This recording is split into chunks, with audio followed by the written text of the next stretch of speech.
Okay, it looks like it is 1 o'clock and we've got a group of people here. It's fantastic. We're going to get started. So hello and welcome to Steam Powered PD. My name is Kern Kelly. Today is Wednesday, April 29th. And today we're going to talk about audio tools. This is a question that's come up a couple times. A couple different people have asked me to kind of cover this. How do I add audio, specifically media, to a slideshow? Or how do I get my students to record audio and that kind of thing? So we're going to go through the steps, how we do that. A couple of housekeeping notes before that. Somebody asked about the attendance link. So if you are in RSU 19 and you need to do the attendance, it's right at rsu19.info. All the details are there from the show and on the other shows, as far as also the show notes and links and all that good stuff. If you're outside the district, you can go to steampoweredlearning.org, and that will bring you to the same thing, same information. So today, when I share links or when I share different things, you'll see all those and you'll be able to use those as you need. Awesome. All right, so when we talk about today's topic as far as audio tools, we're specifically talking about audio only. So obviously, most of the tools, if you use for video, if it's Screencastify or WeVideo or some of these other recording tools, you can record and then take the audio and split it, and so you can have audio and video. But this situation, we're just going to talk about being able to record audio straight up, nothing else. Also for you as a teacher, what some of the options that you might have, to record and add, but also for students, if you want them to record audio, what are some of the tools that would be best to use to do that? And so let's get our screen share set up here.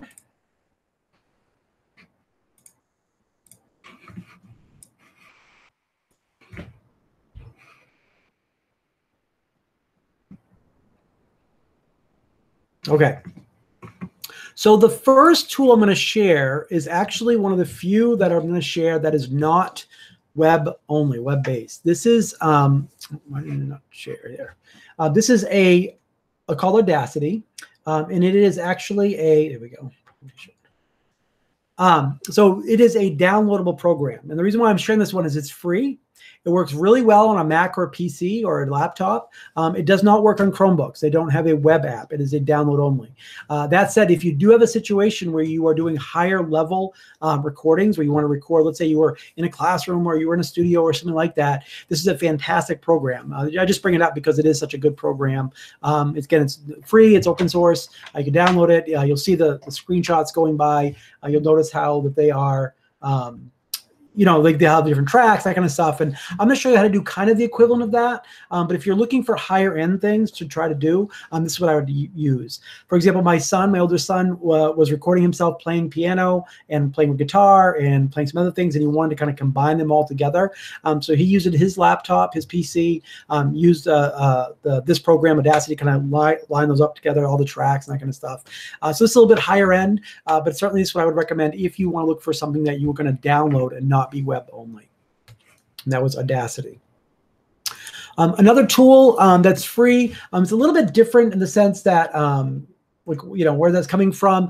This one's called Audio Tool. It is web-based. It is free, so anybody can use this on a Chromebook. You can sign in with your Google account. It's kind of reminiscent a little bit of GarageBand, if you ever used that before, in the sense that you're able to see all these different tools here. I can zoom in, I can move these tools around, and I can, add things to them. It's a lot like a regular mixing board, kind of like a traditional, if you are into music or into audio engineering, that kind of thing. This is a little bit more, at home for this. It's probably overkill for anything that you need your students to do. Maybe higher level students, maybe high school students or upper middle school level could handle using this. You can add tracks, you can add different beats, that kind of stuff. You can also record directly. So this one's called Audio Tool. It is free. It does work on a Chromebook or anything else, but it's just a little bit higher level in the sense of, it's a lot to look at, a lot of buttons to see. It is pretty powerful. So I would use this if I was using this for, an upper level, maybe broadcasting class or audio class or, certainly a music class, something like that, where kids would be familiar with this situation with mixing boards and that kind of tool set. But I just want to share that as another option. The one we're going to be using today, and this is the one that I would use with most of my students, I would say probably 5th grade on, probably maybe even 4th grade could handle this once they've done it, with you the first time. But this is where they could record themselves, if you want students to record themselves, or you as a teacher could record, and then you take that file, you do the simple editing, and then you're done. You upload it directly, and I'll I'll show you the steps of that. You can download an app here. You can download a mobile app or a Mac app. We're going to use the online one, and that's what I like because it looks very similar to some of these other tools. It runs right online. Now, Twisted Wave does cost if you need it more than 5 minutes. So depending on what your needs are, if you don't need it more than 5 minutes, I'm going to click on online, this link right here. This will bring up another window. Looks like this. I can sign in right here with my Google account. So if I click sign in, I'm going to sign in with Google. Again, I would have my students use this. We'll go through this process of signing in, connecting it to my Google account. Okay, so this is also important. You notice here, so I've recorded before. The big thing about the free version is, one, it's 5 minutes in limit of length of the audio. It's also, it won't store your documents more than 30 days. So not storing them forever. So again, I would use this tool to record things, but I wouldn't use them to store there or to go back, next week to edit them again. This is kind of like, okay, I want you to read this thing or do an audio recording, or maybe you want to do an audio recording yourself. When you're done, you're going to download it and save it to the place that you need it to be. And then that's it. You're not going to come back to it later on. So how I would do that, I'd click new over here on the right. What type of file? I want an empty file right here, a new empty file. And this is what it's going to look like. Again, you'll notice it looks very similar to what Audacity looked like. So if I click record right now, hi there, everybody. Welcome to Steam Powered Learning. Thank you for being here. I'm going to click stop. So that was a little, 5-second recording, okay? And you can see here, graphically, I can actually see the words. And that's really helpful, especially if you're doing recordings, if you're doing longer recordings, so let's say 5-minute recordings, where you want to go back and edit things. So if I wanted to take out a single word, this shows me a graphical representation of that word. And so I can use that, and I can edit, and I could cut it out if I wanted to. Again, this is just a little 5-second thing here. But some of the tools you can have, so let's go through the toolbar right here. This is rewind, play, fast forward, record. I can record more if I wanted to. This will loop right here. So if I play it. Hi there, everybody. Welcome to Steam Powered Learning. Thank you for being here. I'm not sure if you can hear it right now because, again, it's pretty low on my computer, but you get the idea. Like, you'd be able to play that.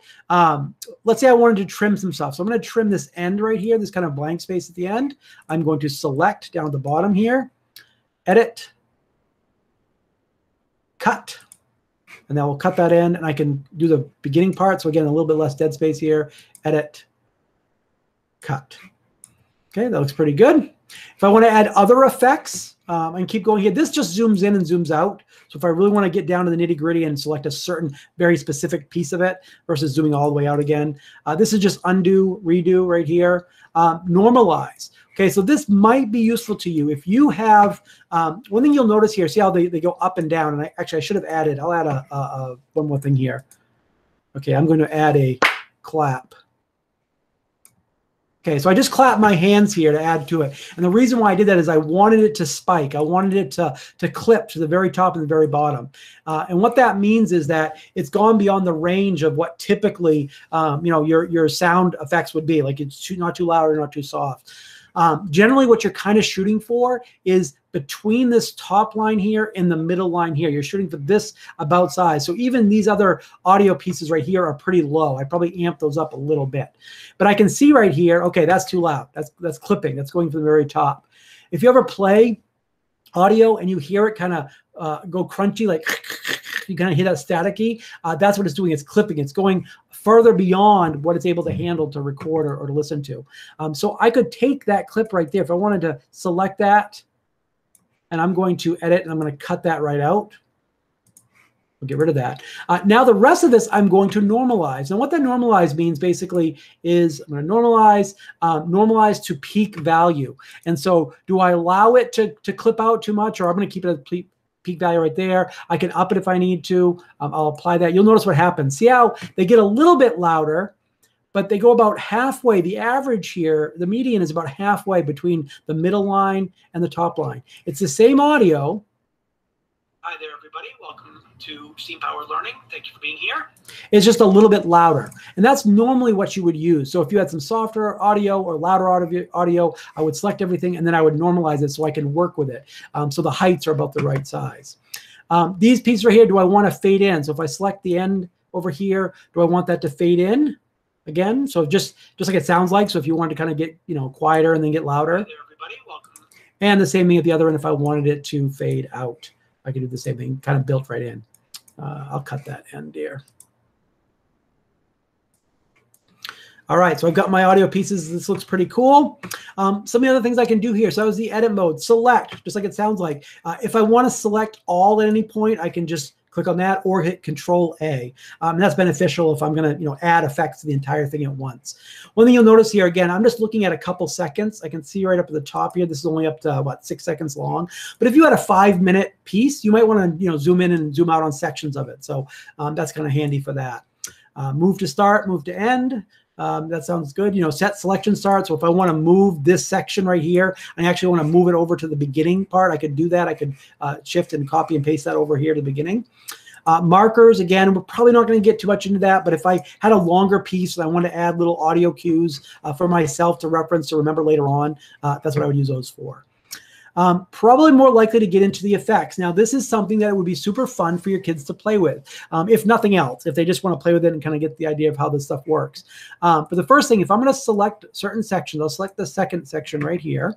I'm going to go to effects. Now, again, I could amplify that. Now, what that means is I could make this actually be really loud compared to the rest of it.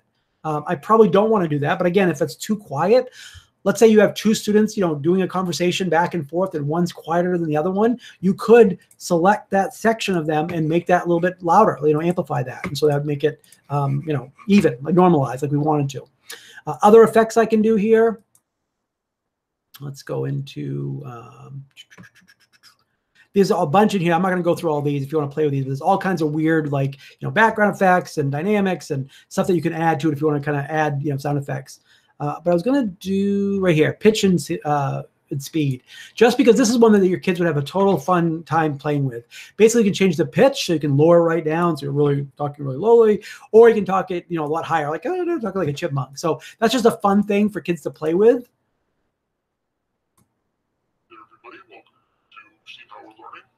Okay, it sounds like something totally new. All students pretty much have fun playing with that. They get a kick out of that. So I'd let them just play and have fun with that and kind of learn how it works.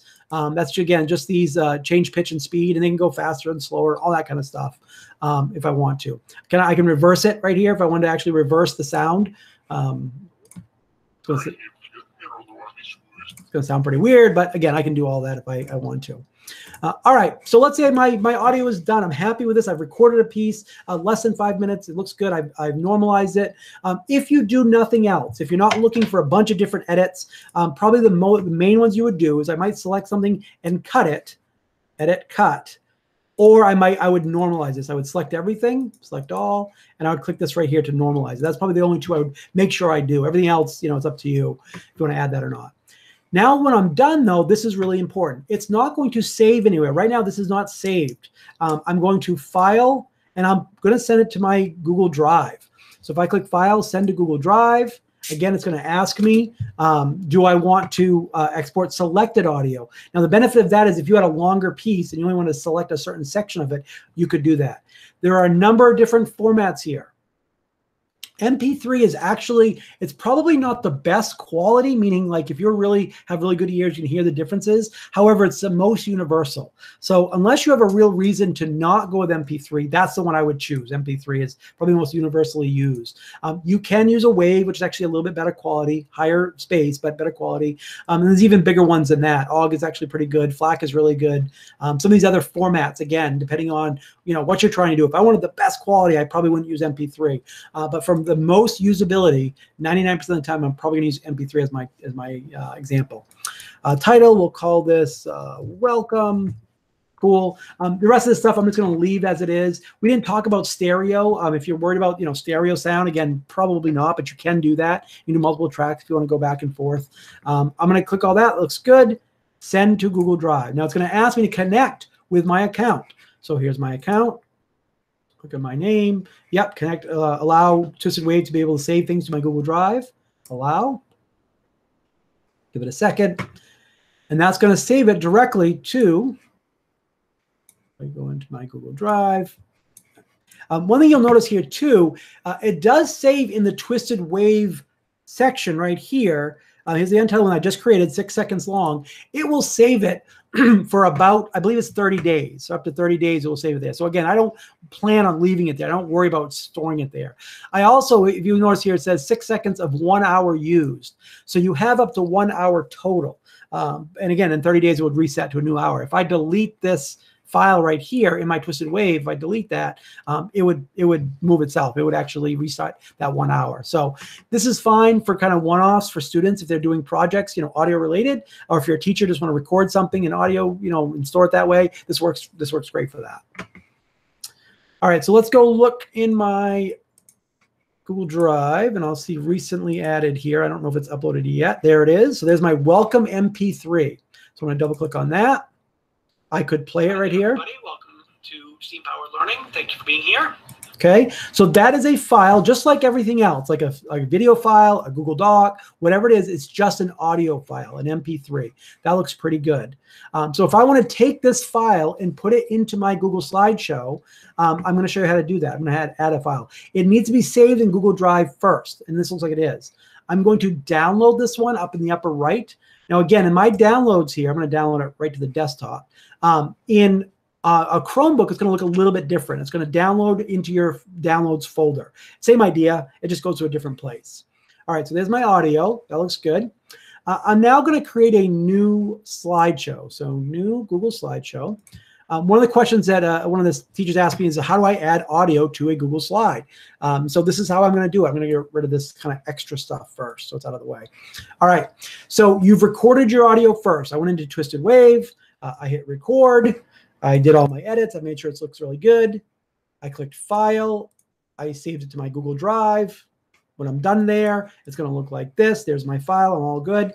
Now in my Google Slides, I'm going to access that audio piece. So I'm going to insert audio right here. It's going to automatically look in your Google Drive. So that's where it's going to look first. It's going to look for MP3s. So let's see if I have my welcome.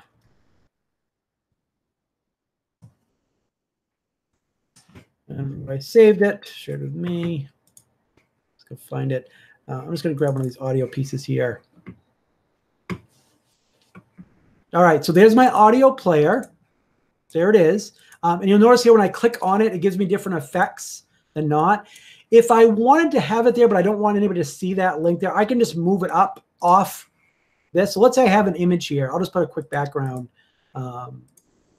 just to have something to look at. Okay, cool. So I've got a background here, but let's say I don't want this icon to be on the page anywhere for students or whoever to see. I can just drag it off here. Now it's not going to appear in the final product. But if I click on it, I can see. Now, when is the audio going to play? By clicking on it or automatically? So for example, let's say I had a picture book, a storybook, a slideshow that I wanted students to listen to my voice, doing narration while they're looking at the slides. This is one option. I can make it so that they would have to click on it. They actually have to click on that little icon there, or they could just do it automatically. That might be beneficial for them if they have different reading speeds. So they want to be able to look at a picture and just click on this icon right here to hear you, stay that alive as you're going through. So again, that's up to you. Volume when presenting, I would probably usually leave that at max and let them adjust the volume on their end rather than you doing it for them. Do I loop audio? So if I had music, say, in the background and I wanted to automatically play and loop as it goes, that's what I would do. I would just click automatically, click loop, and it would just kind of play in the background. Do I stop on slide change? So again, if I had this, let's say this was music and I wanted to play throughout the entire slideshow and then whoever's viewing it not have to really do anything, that's what I would do. Is I would loop it, I'd make sure it started automatically, and I would turn off stop on slide change, meaning that it wouldn't stop between each slide. It would just keep on playing throughout. So that's inserting audio into your slideshows. If I want to insert audio other places, if I want to just share this, like I mentioned earlier, so let's say I double click on this file, just like all the other ones. If I wanted to share this directly with my students, I just want them to see it and play, or maybe I want to upload it to my Google Classroom. I can click the 3 dots up here, click share, and I'm going to get a shareable link. So now this link right here, anyone in the district can view if they have that link. So I can copy the link and I could put that right directly into my, Google Classroom, or I could email it if I needed to. If I wanted this to go outside of RSU 19, so not only be the students inside of RSU 19, I'm going to click on this and I would change that, click more, and I would change that to the public, meaning that I could share that now with the public. So if I want to share, mom and dad want to be able to click on that link on my website or something like that, they would hit play and off it would go. So let me jump back here. And I'm going to check the questions.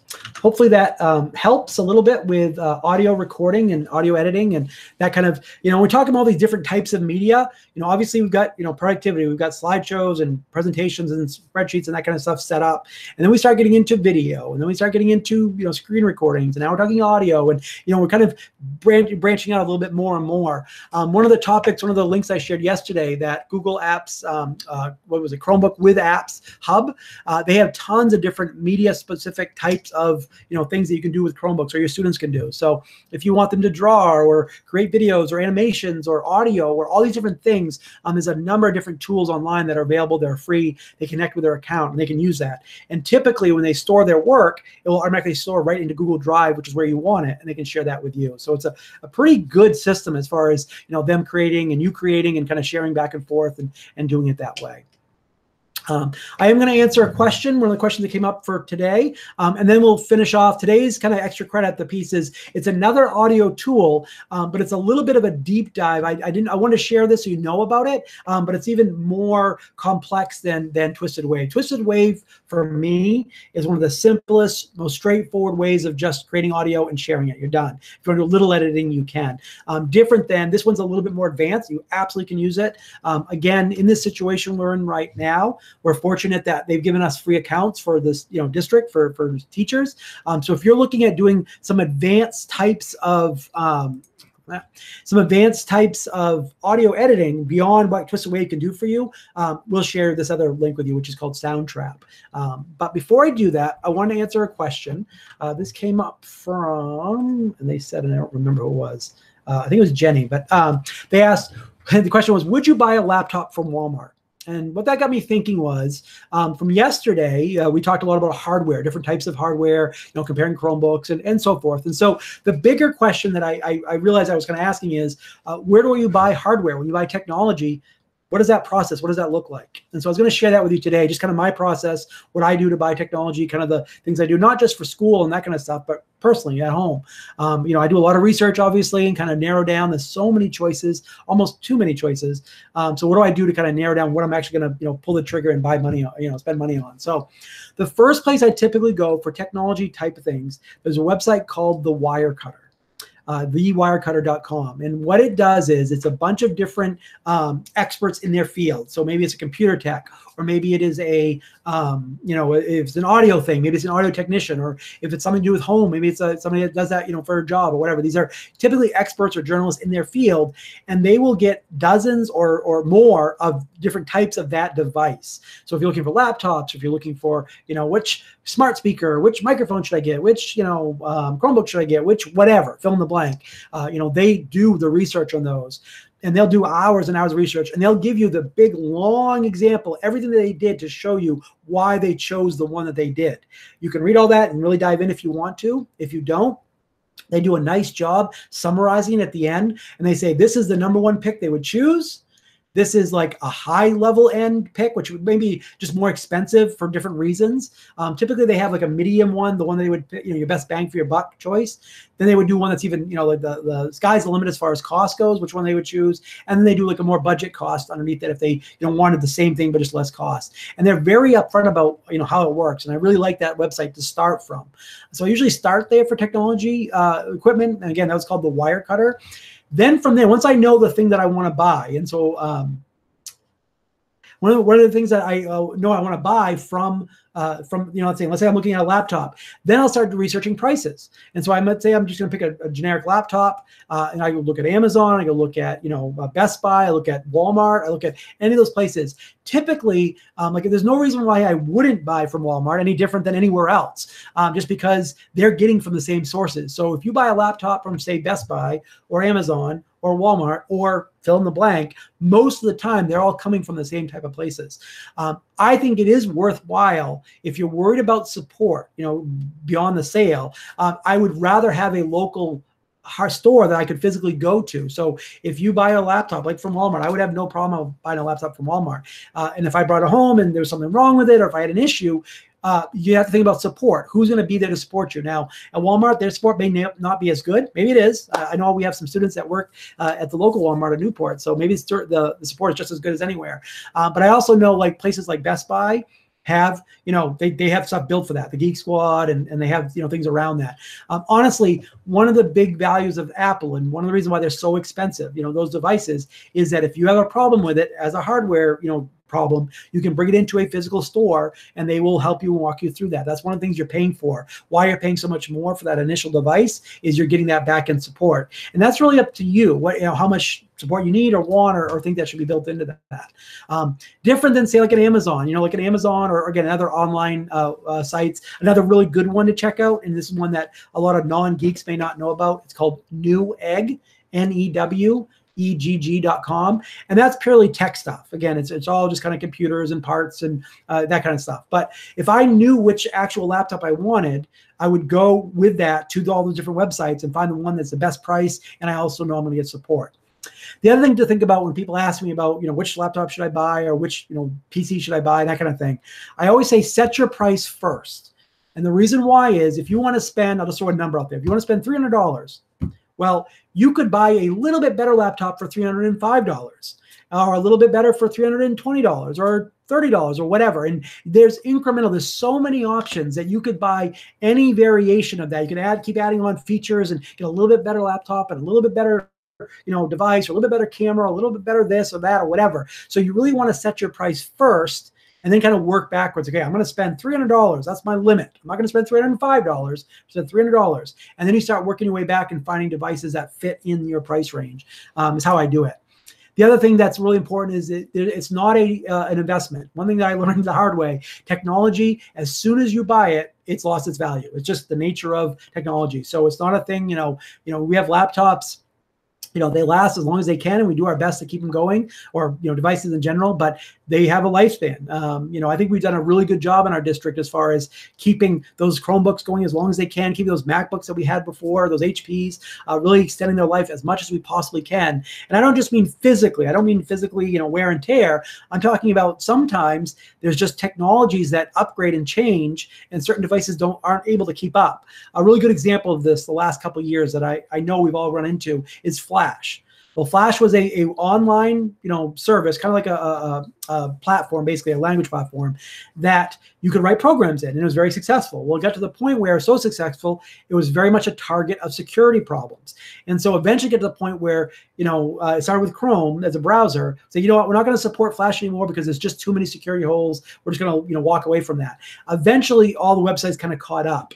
But that's the type of thing where if you're a machine that's old enough and it only runs, run websites up through Flash or whatever, it just becomes obsolete.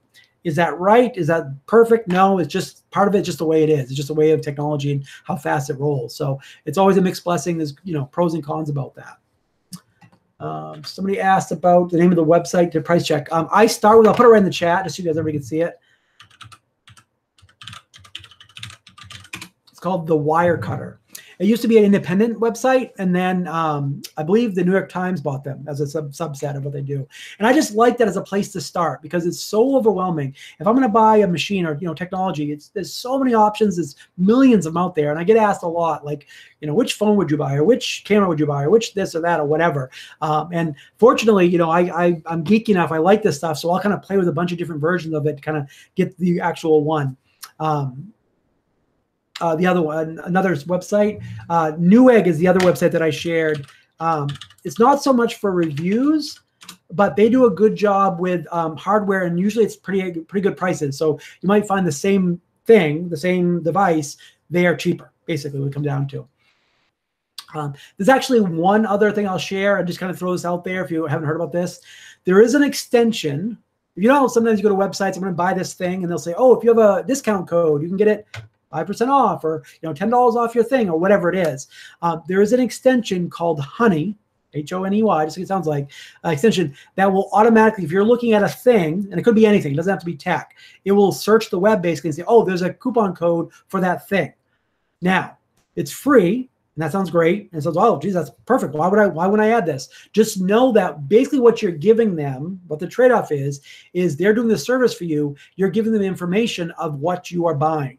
Now, when I say you, they don't know specifically it's you as in your first name, last name, who you are. They just know that somebody bought, these pair of shoes with this, pair of pants or whatever it is. They know the things that they're tracking through that extension. So that shows you how valuable that is. They're willing to give away that service for free. And they actually just got bought not too long ago by another company for a lot of money. But the benefit of that is if it's something you're interested in, that's the privacy question or the security question. Is that worth it to me? Is that worth saving 5% on something? At the same time, they're kind of getting my data. Again, that's a personal question, something that we certainly could have a long conversation about. But I'll just leave that to you so you know about it and you've heard about it. Dennis asked about Audacity, the download program. It does not. It does not. It is purely local. And what will happen is it works pretty much the same as what you saw at Twisted Wave. It just has many more features. If I was going to record audio on a PC or a Mac or a desktop, that's probably what I'd use, only because it's local. It's saved. It's I have many more features. I can do more things with it, whatever. When I'm done, you would, again, save it. You actually export it as an MP3. So you can save it as an Audacity file and keep working on it and working on it. But when you're all done and you're ready to share it with the world, that's when you got to export, save it as an MP3, and that file you would then upload to your Google Drive. So you then share it, beyond that way. So it's a little bit different. All right. So the last thing, I did want to share about Soundtrap. So Soundtrap is a great service. Again, a lot of times it's one of those things that you do get what you pay for, in the sense that if you are the Twisted Wave was a free service for up to an hour for 5-minute pieces. This one it costs money. Soundtrap, I think it has a free month trial typically. Right now they're giving us a free 3-month trial. So if you are in RSU19 or if you want to sign up as an educator, you can. There's a little bit of a process. We've already done it for RSU19, so you can sign up with your Google account.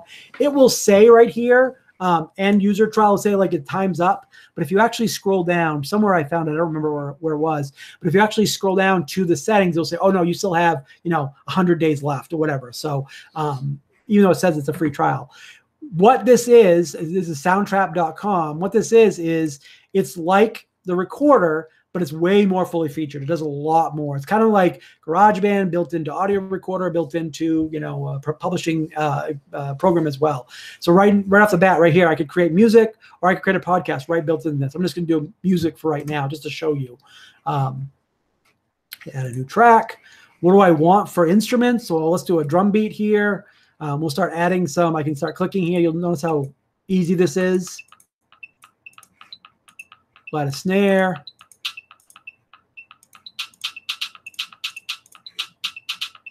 Add a hi-hat. All right, so not, it's cool. I'm not saying it's the best thing in the world. Let's stop that. But you get the idea. Like, it's very easy to make, some music. Kids love this. They can come in here. They can play. Here's the different instruments. They even have different types of sounds for the instruments. I'll show you back again. I'll play it again. I gotta move that up a little bit. There we go. It just changed the types of sounds they have. Pianos, all kinds of different stuff. And again, and I can, kids can really play with this. If you ever played with GarageBand and kind of like just mess around and noodle with that, this is a great tool to do that. As well as, again, audio recorder. I can come right in here if I want to record audio directly, I can do that. Let me just jump back here. Won't save that. All different types of instruments, loop libraries. Again, they can just record directly. If I want to do a podcast or just do audio, voice and microphones, we'll allow it. You can start recording right here. All the same types of stuff. The reason why I didn't start with this one is, again, this is probably, if I was doing just a quick audio recording with my kids, my students, and I wanted something, hey, just record yourself for up to 5 minutes, send me that link, done. I would probably use Twisted Wave because this might be overkill for that.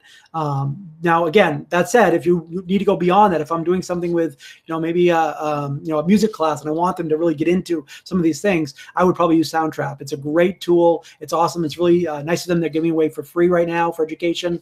We'll have it at least this year. I think it's, like I said, 100 days worth left. But certainly worth checking out if you just want to play around. And again, in RSU 19, you just sign in with your Google account and you already have an account connected to there. So it should be the free version. Don't save. I'm not going to save any of this right now.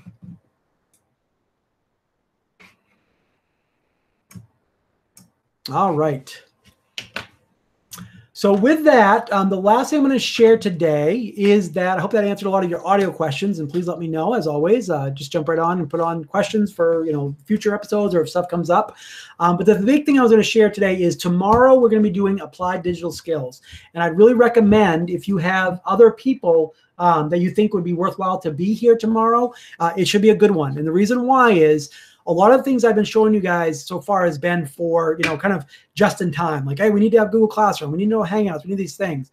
Going forward, after this first kind of month or so, these are numbers of different lessons, like dozens. I don't know exact number, but dozens and dozens of pre-done lessons that are ready to go that you can use with your students. You can either use yourself if you just want to walk through and learn how to do them, or you can say, hey guys, we need to write a resume. Here's a lesson that works through that, and you can connect with them, obviously, but it's set up designed to be a really good way to use this. So I think this will be a really useful thing for as many people as we can get here tomorrow.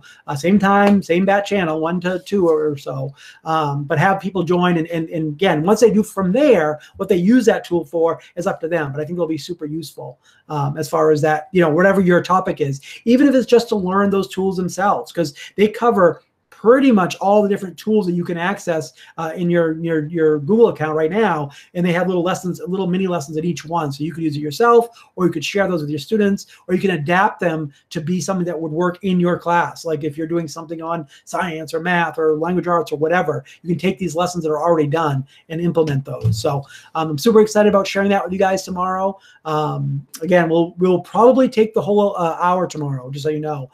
My guess is it'll go from 1 to 2 because there's a lot there. But I'm hoping that a lot of people will join us and we will have a great time, just like we did today. So I'm going to check right here. All right, I'll reach out, Ann, to you directly. I'll email you. We can do that. We'll take care of that. All right, guys. Thank you all very much. It's been great. I will see you guys all tomorrow.